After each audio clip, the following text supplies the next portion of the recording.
I was holding my breath in the dark when I saw her hand slide into my drawer. Not by mistake. Not by confusion. By choice. She took the gold bracelet my late husband bought me, dropped it into her bag, and smiled. That was the moment I knew something was very wrong. If you love real emotional stories with shocking twists, please subscribe, like this video, and turn on the notification bell so you don't miss what happens next.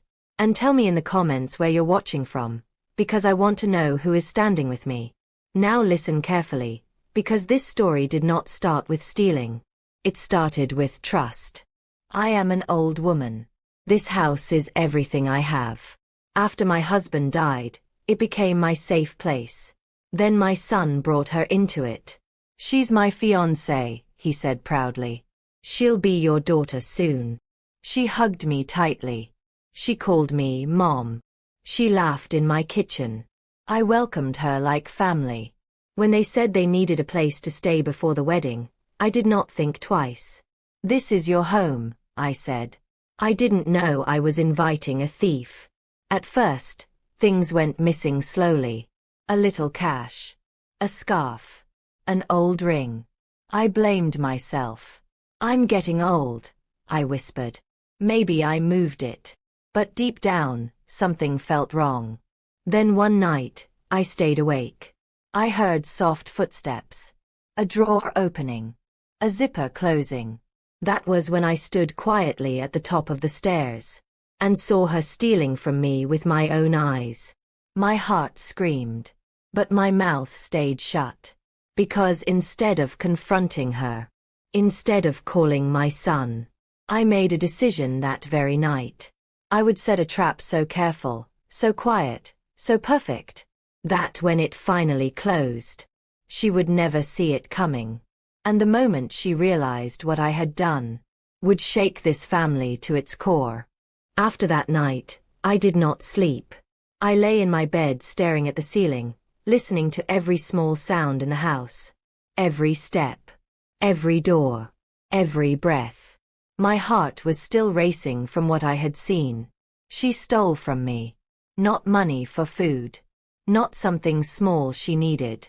She took something that meant everything to me. The gold bracelet. My husband gave it to me on our wedding anniversary, many years ago. He saved for months to buy it. When he placed it on my wrist, he said, "This is to remind you that I will always take care of you." And now it was gone. I wanted to cry.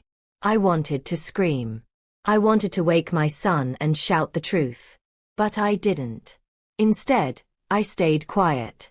Because something inside me said, if I speak now, she will lie. And my son would believe her. So I waited. The next morning, I came downstairs early. I made breakfast like nothing had happened. My hands shook as I stirred the pot, but my face stayed calm.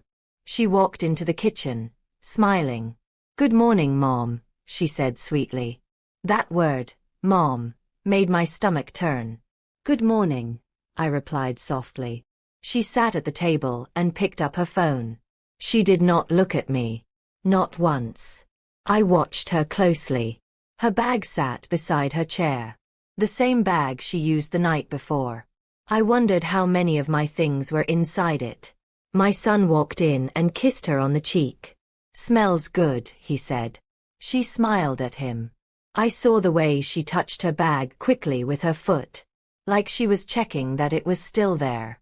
That small movement told me everything.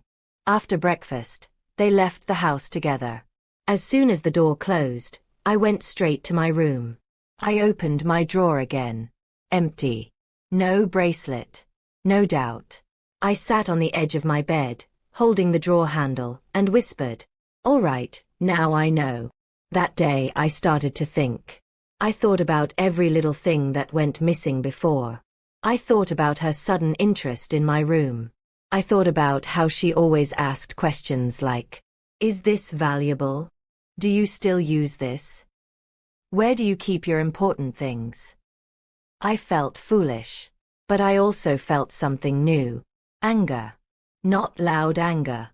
Quiet anger. The kind that plans. That evening, I did something important. I took all my remaining valuables and moved them.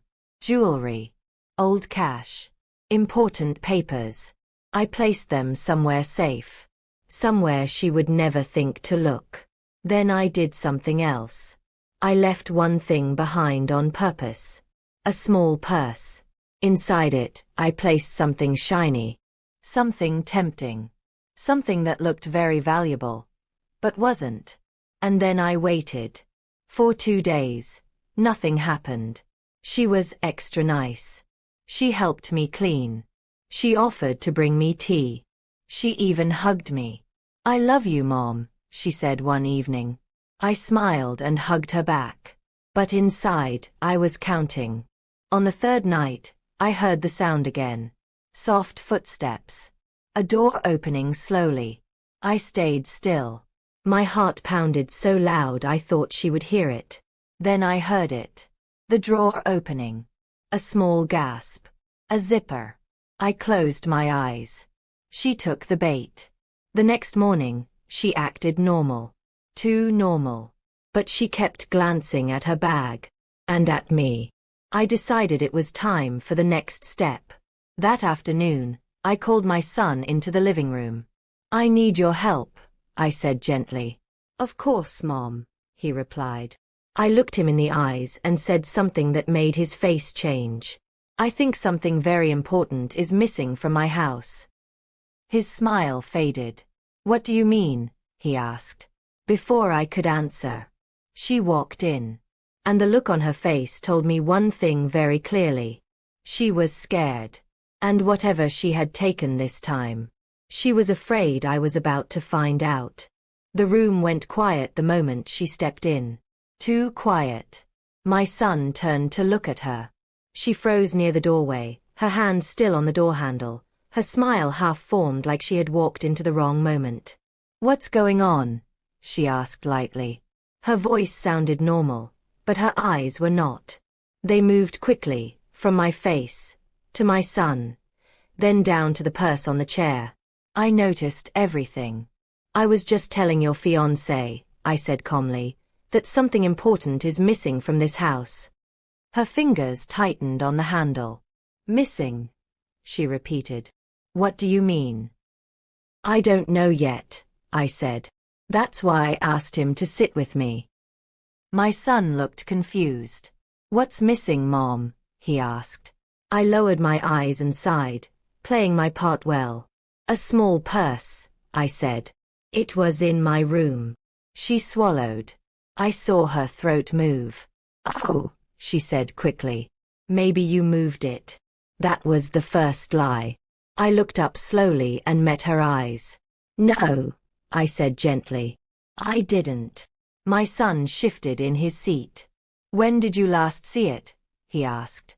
3 nights ago," I replied. "Before everyone went to bed." Her breathing changed. Not enough for someone who didn't know anything, but too much for someone who did. "Well," she said with a nervous laugh, "you know how these things go. Sometimes things just disappear." I finished. She forced a smile. "Yes," she said. "Disappear." I leaned back in my chair. "That's strange," I said. "Because other things have disappeared too." My son frowned. "Like what?" I paused. "Not too long. Not too fast." "Cash," I said. "Jewelry. Small things at first." He turned to her. "Did you notice anything like that?" he asked. She shook her head quickly. "No. Of course not." Too quick. That was the second lie. I stood up slowly and walked toward her. She stepped back without thinking. "I didn't say anyone stole anything," I said softly. "I just said things were missing." Her face went pale. I didn't mean," she started. Then she stopped herself. My son looked between us. "What's going on?" he asked. I placed my hand over my chest. "I don't want to accuse anyone," I said. "But I do want peace in my home." She nodded fast. "Yes," she said. "Of course. Peace." Her hand moved again, down toward her bag. I saw it. I smiled inside. That night, I barely slept again. I lay in bed listening, waiting. At exactly the same time as before, I heard her door open. Soft steps. Careful steps. She thought she was invisible. I waited. Then I heard it. The sound of fabric sliding. Metal touching metal. She was checking the purse. I closed my eyes. Got you. The next morning, I acted normal. I made tea. I smiled. I asked about wedding plans. She avoided my eyes. She barely touched her food. My son noticed. Are you okay? He asked her. Yes, she said. Just tired. She wasn't tired. She was nervous. Later that afternoon, she left the house in a hurry. I waited 10 minutes. Then I went to my room. I opened the drawer where the purse had been. Empty. But that was expected. What mattered was what came next. I went to the place where I had hidden something else. Something much more important. A small notebook. Inside it, I had written down dates, times, missing items, and one final thing. A tiny mark I had placed inside the purse. Something only I would recognize. That evening, when she came back, I watched her closely. She placed her bag on the table. I stood up. I found something interesting today, I said. She froze. What? She asked. I walked closer, closer, until I could see inside her open bag. And there it was. The mark. Exactly where I left it. My heart stayed calm. My voice stayed soft. But inside I knew. The trap was no longer just set. It had already been triggered. And the next move I made would force her to reveal the truth, whether she wanted to or not. That night, I sat alone in my room, holding the small notebook in my hands. My heart was calm. That surprised me. I thought I would be shaking. I thought anger would take over. But instead I felt clear. Clear like I hadn't felt in a long time. I now had 3 things. Proof, pattern, and patience. She still thought she was in control. She thought I was confused, old, easy to lie to. That belief was my greatest advantage. The next morning, I changed my behavior. I stopped watching her closely. I stopped asking questions. I became quiet. Too quiet. She noticed. She started talking more. Too much. Mom, do you need help today? Mom, are you feeling okay? Mom, I can clean your room if you want. I smiled every time. No, dear, I said softly. I'm fine. That made her uncomfortable. Because guilty people fear silence. At breakfast, I made an announcement. I'll be visiting an old friend this weekend, I said casually. I'll be gone for 2 nights. Her fork froze mid-air. Oh, she said. That's nice. My son looked up. Are you sure, Mom? He asked. You don't have to rush. I want to, I said. I need fresh air. She nodded too quickly. That afternoon, I did something very important. I placed a small envelope in my drawer. Inside it were papers that looked important. Official-looking copies. Bold writing. Important stamps. Anyone would think they were valuable. They were not. Then I did something else. I placed a small camera in my room. Hidden. Silent. Facing the drawer. My hands trembled as I set it up. Not from fear, but from sadness. I never thought I would need to do this in my own home. That night, I packed a small bag. I kissed my son on the cheek. I'll be back soon, I said. He smiled. I'll miss you, he said. She hugged me tightly. Too tightly. Travel safely, Mom, she whispered. I smelled excitement on her breath. When I left the house, I did not go far. I stayed with a neighbor I trusted. I told her everything. She shook her head slowly. People change when they think no one is watching, she said. That night, I did not sleep much. I kept checking the time. At exactly 1:12 a.m., my phone buzzed. The camera notification. My heart skipped. I opened the video. There she was. Inside my room. Moving quietly. Looking around. She opened the drawer. Her eyes lit up. She pulled out the envelope. She flipped through the papers quickly. Then she smiled. A wide, satisfied smile. She slipped the envelope into her bag and left. I stared at the screen. Not shocked. Not surprised. Just disappointed. The next morning, I returned home early. I walked into the house like nothing had happened. She was in the kitchen, humming. "Oh, you're back already," she said, startled. "Yes," I replied. "I missed my bed." She smiled nervously. That afternoon, I pretended to search my room. "Oh no," I said loudly. "Something is missing." My son rushed in. "What's wrong, Mom?" I held up the empty drawer. "Important papers," I said. "Very important." She gasped. "What kind of papers?" she asked. I looked at her. The kind that tell the truth. Her face lost all color. That evening, I sat alone and reviewed the video again. Every movement. Every second. Every lie. The trap was no longer just triggered. It had closed. But I was not done yet. Because proof alone was not enough. I needed her to confess. And I already knew exactly how to make that happen. All I had to do was wait for her to make the next mistake. The next mistake came faster than I expected. The very next morning, in fact. I woke up early and sat quietly in the living room, pretending to read. I watched her move around the house. She was nervous now. Careful. Too careful. She checked her bag 3 times. She locked her phone screen quickly when anyone came close. She avoided my eyes. Guilt was sitting heavy on her shoulders. At breakfast, my son spoke first.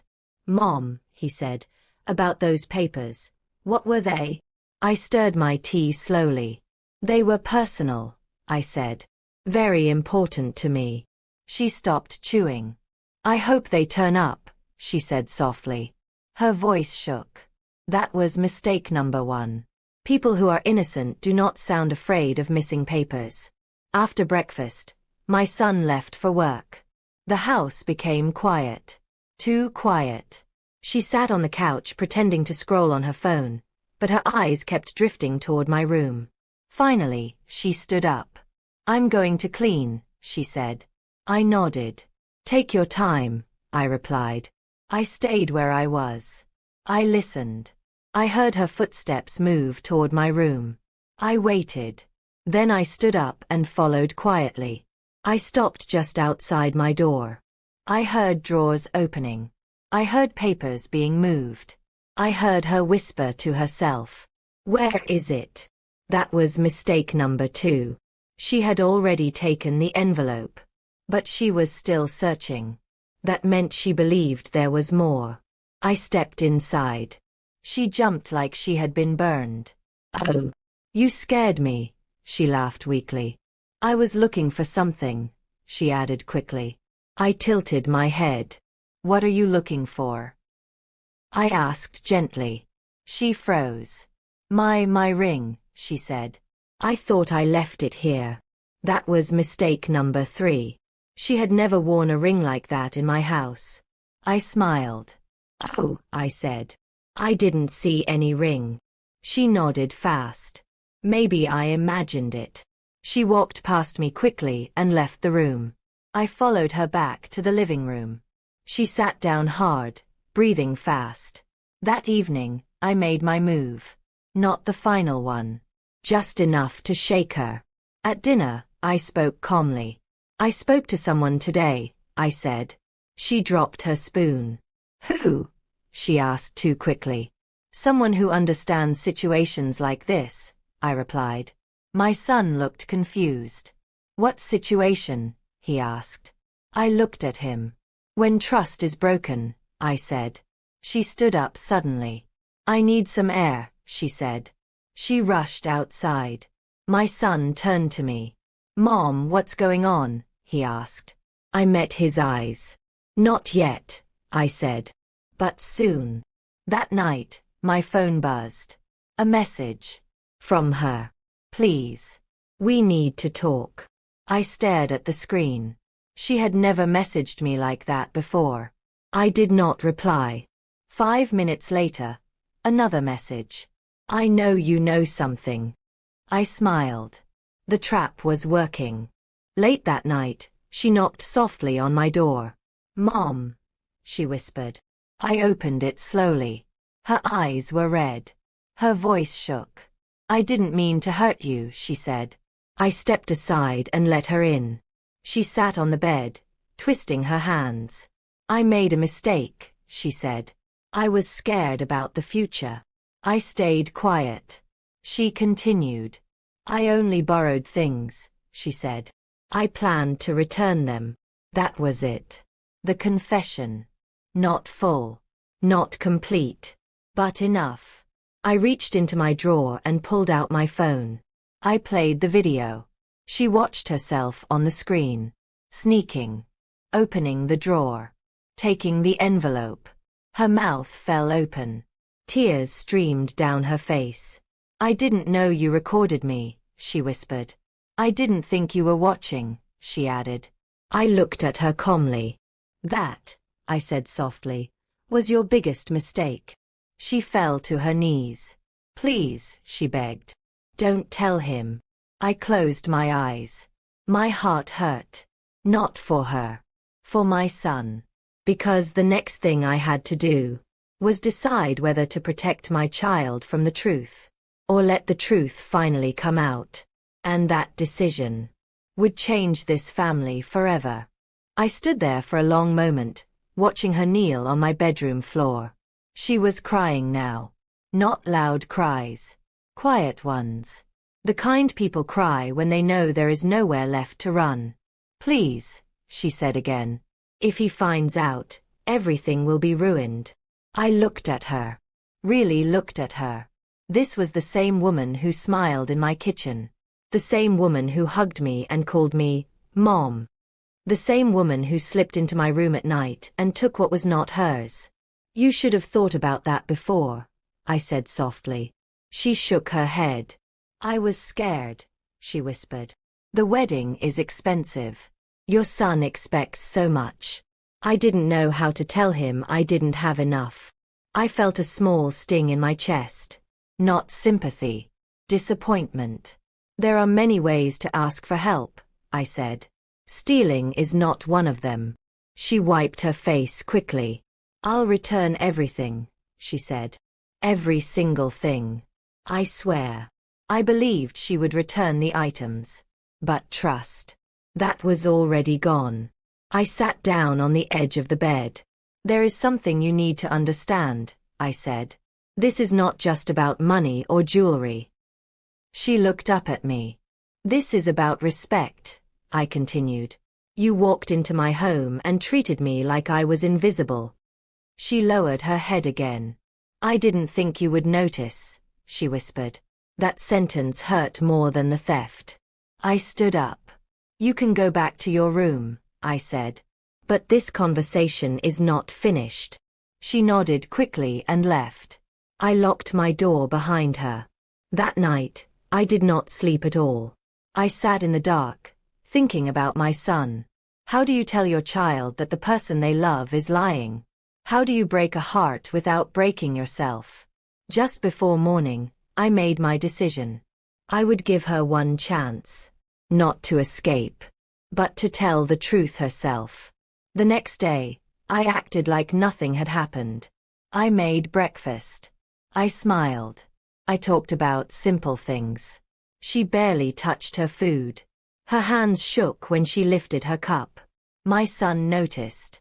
Are you feeling sick? He asked her. She forced a smile. I didn't sleep well, she said. I watched them carefully. She could not meet his eyes. Later that afternoon, I asked my son to help me with something in the garage. He followed me.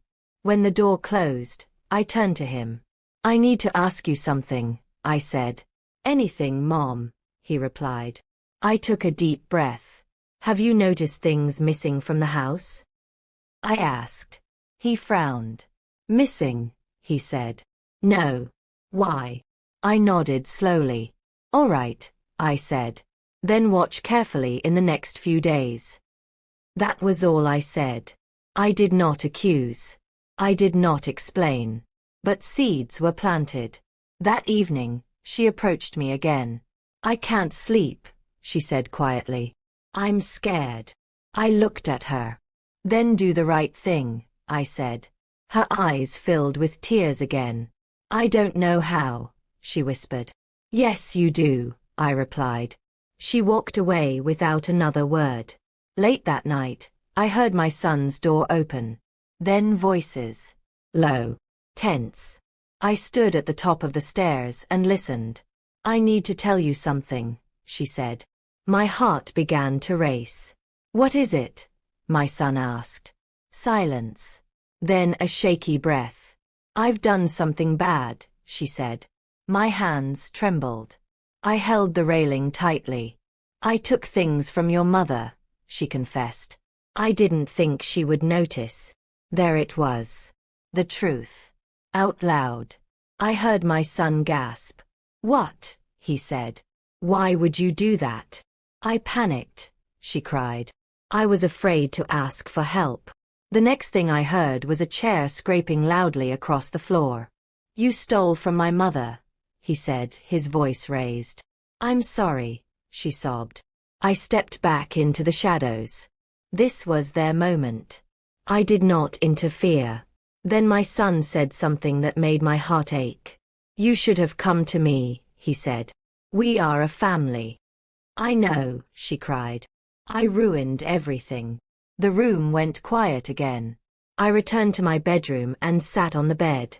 Tears finally fell. Not because the trap worked, but because the truth hurts everyone involved.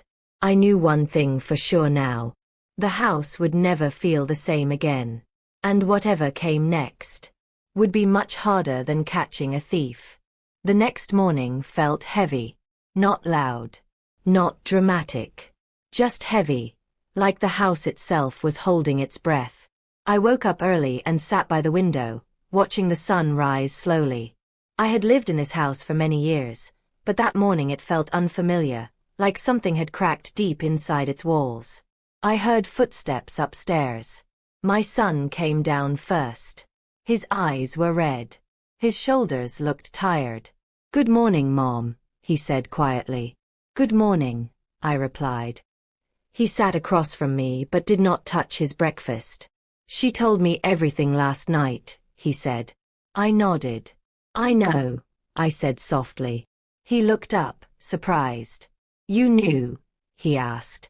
Yes, I said. For a while now. He rubbed his face with both hands. I don't understand, he said. Why didn't you tell me earlier? I thought carefully before answering. Because I needed the truth to come from her, I said. Not from me. He nodded slowly. That makes sense, he whispered. There was silence between us. Then he asked the question I knew was coming. What do you want me to do? I looked at my son. Not the grown man standing in front of me, but the boy I raised. The boy who once cried when he thought he disappointed me.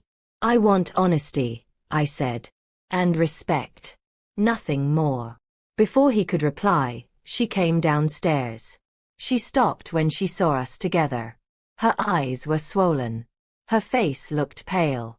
Good morning, she said quietly. No one answered right away. She sat slowly at the edge of the chair, her hands folded tightly in her lap. I brought everything back, she said. She reached into her bag and placed items on the table. The bracelet. The cash. The scarf. Other small things I hadn't even realized were missing. Seeing them all together made my chest tighten. I'm sorry, she said again. I don't expect forgiveness. My son looked at the table, then at me. Mom, he said softly. I reached for the bracelet and closed my fingers around it. I accept your apology, I said. But trust does not return that easily. She nodded. I understand, she whispered. That afternoon, my son asked to speak with her alone. They went outside. I stayed inside, sitting quietly, listening to the distant sound of their voices rise and fall. Minutes passed. Then more. When they returned, my son's face was serious. We need time, he said. Both of us. She nodded.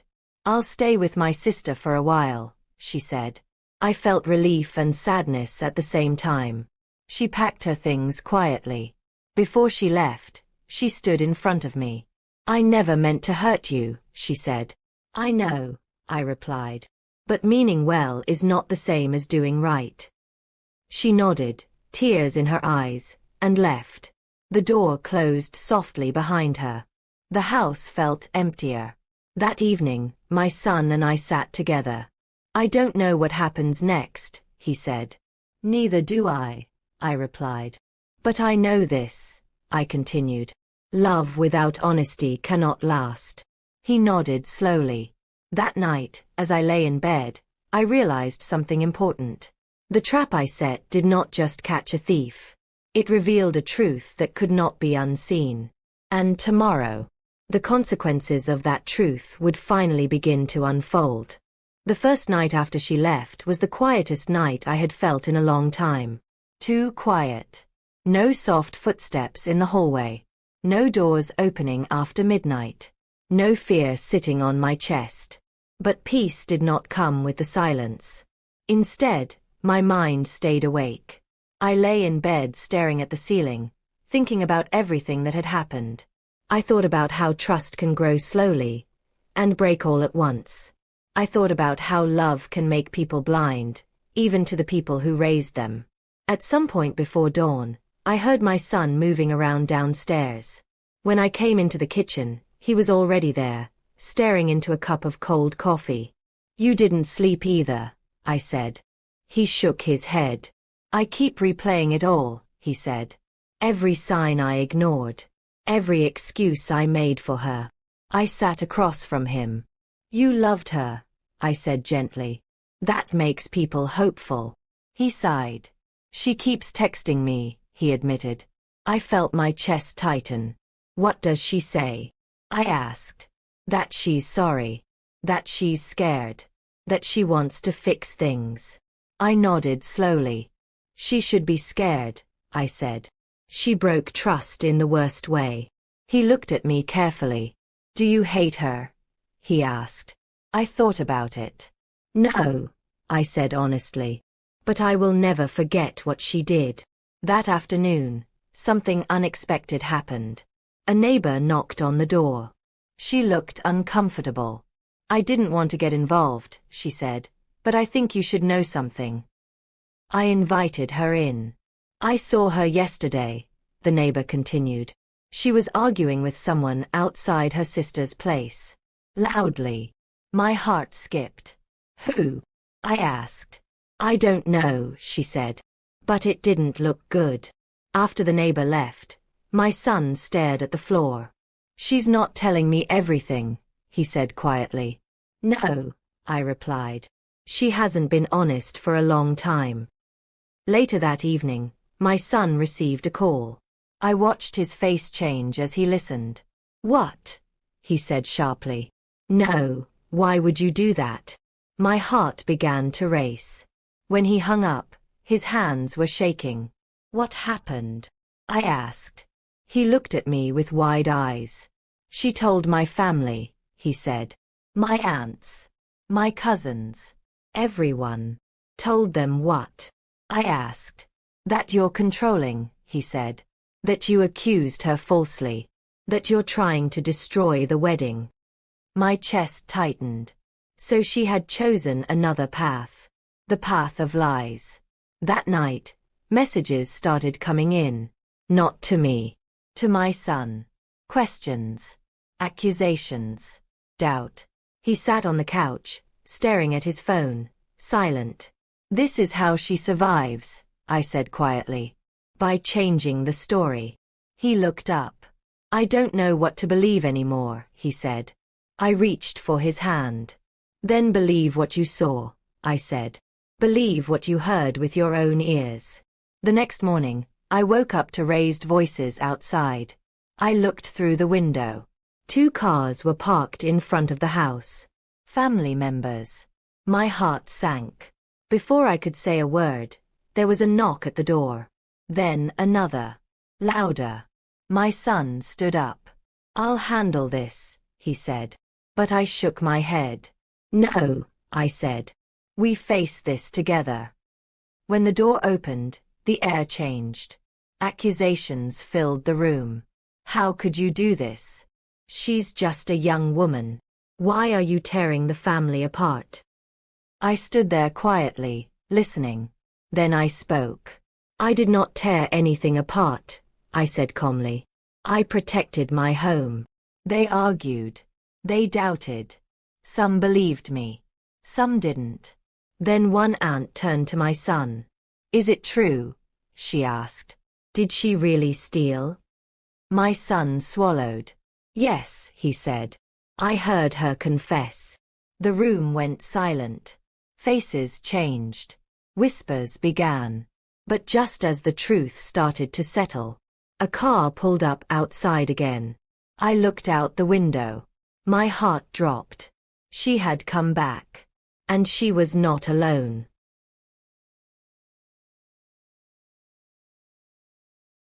The front door had barely closed behind my relatives when I saw the car pull up. My heart sank. She stepped out first. Her face was tight. Her jaw set like stone. And behind her was a woman I did not recognize.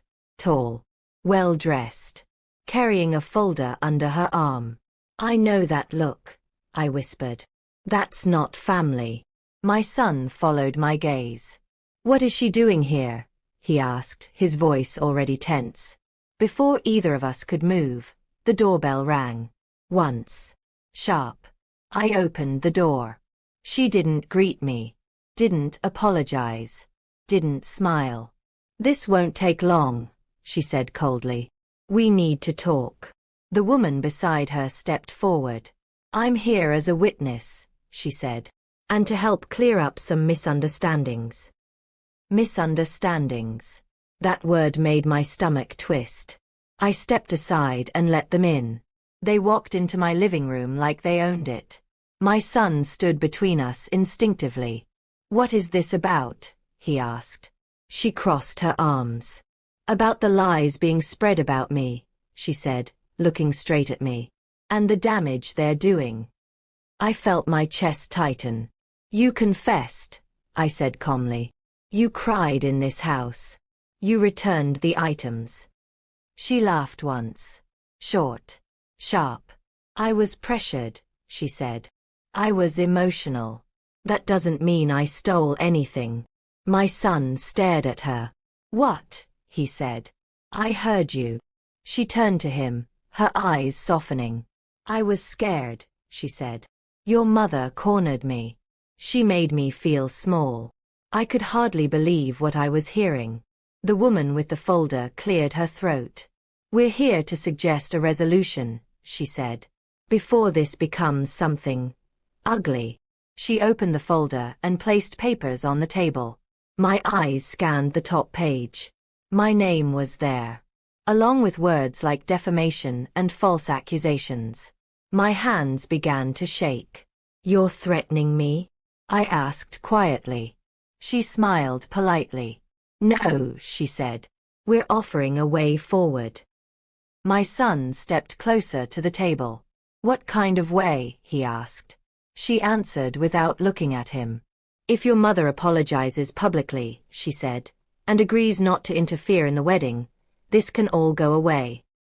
The room felt like it tilted. Apologize. For protecting myself. For catching a thief. I laughed softly. No, I said. Her smile faded. She turned to my son. You don't want this to ruin your future, she said gently. Do you? He looked torn. I saw it in his eyes. Fear. Pressure. Love fighting truth. She took advantage of the silence.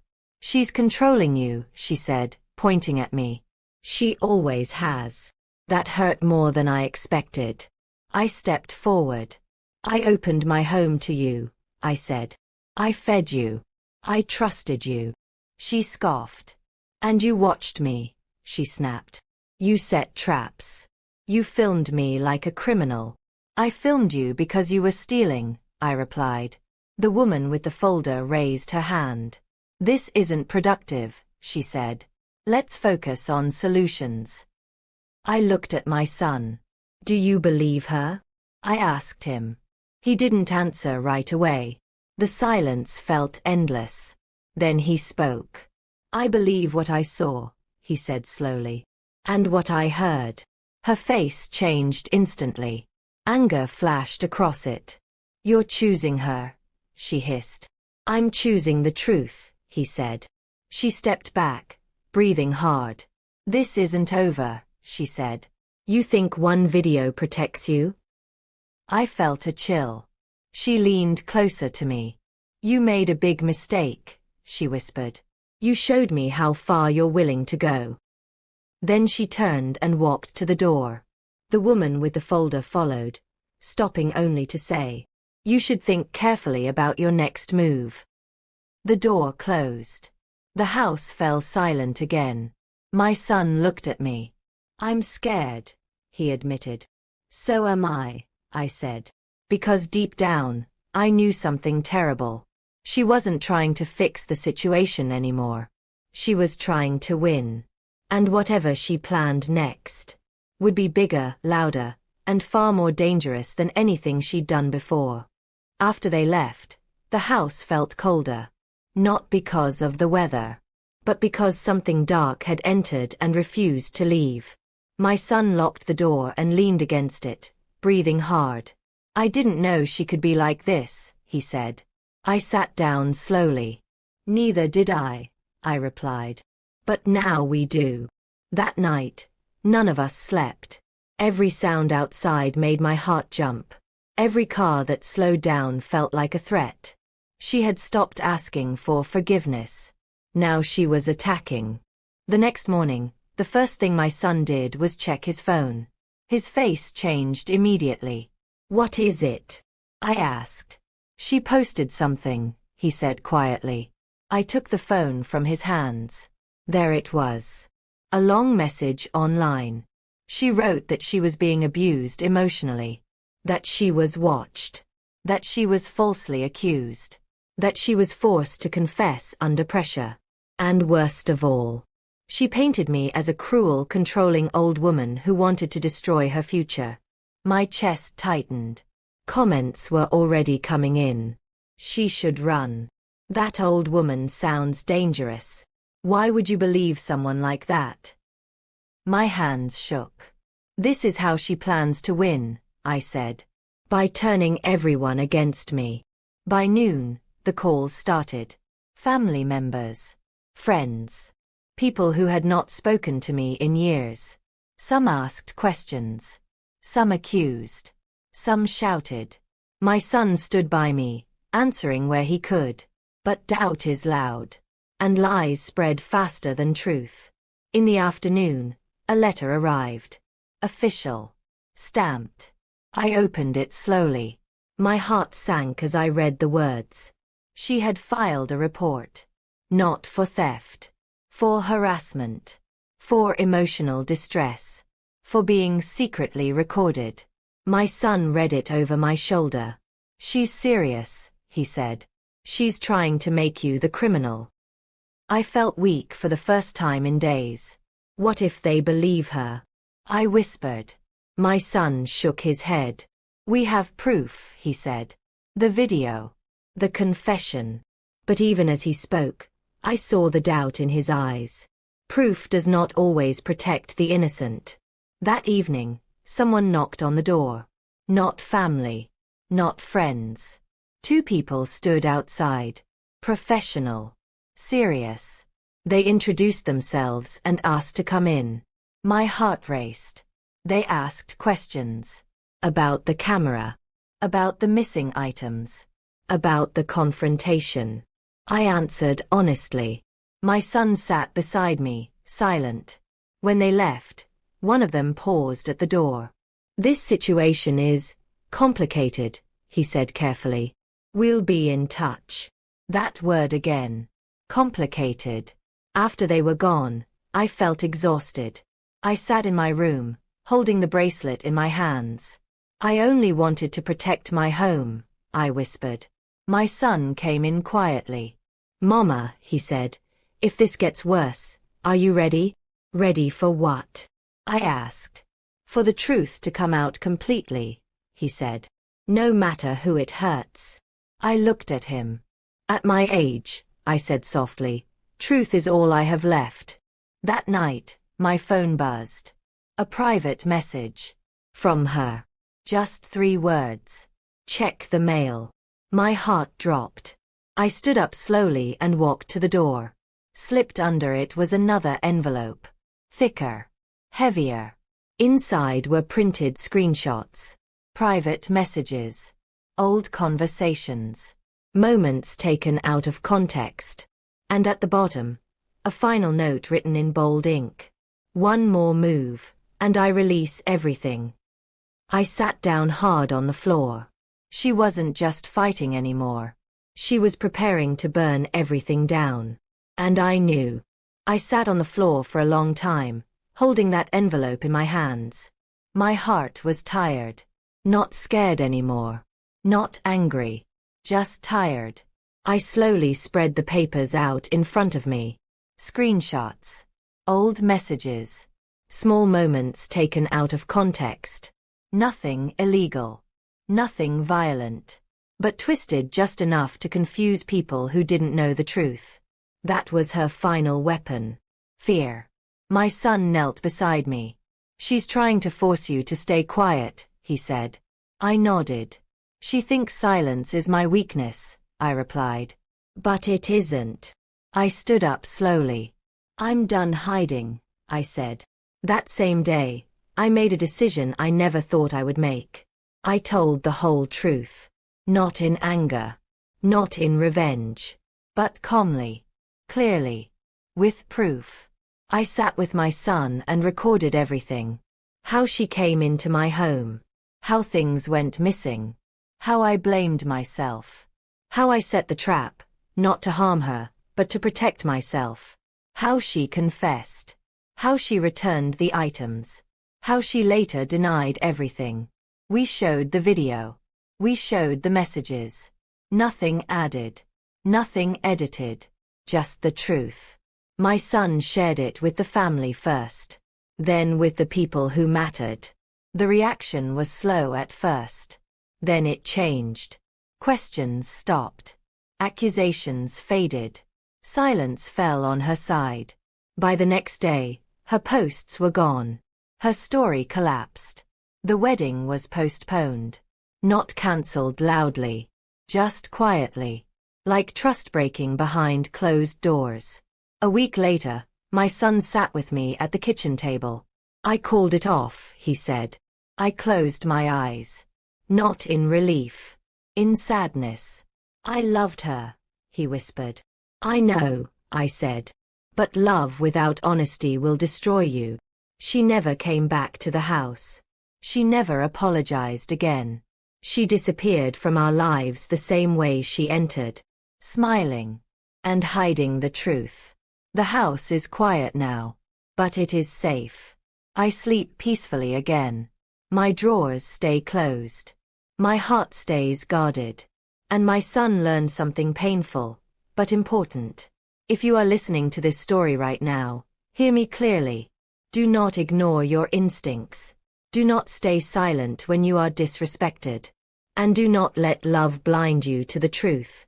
If this story touched you, please like this video, subscribe to the channel, and turn on the notification bell for more powerful, emotional stories like this. And tell me in the comments. Where are you watching from? Your voice matters. And so does your truth.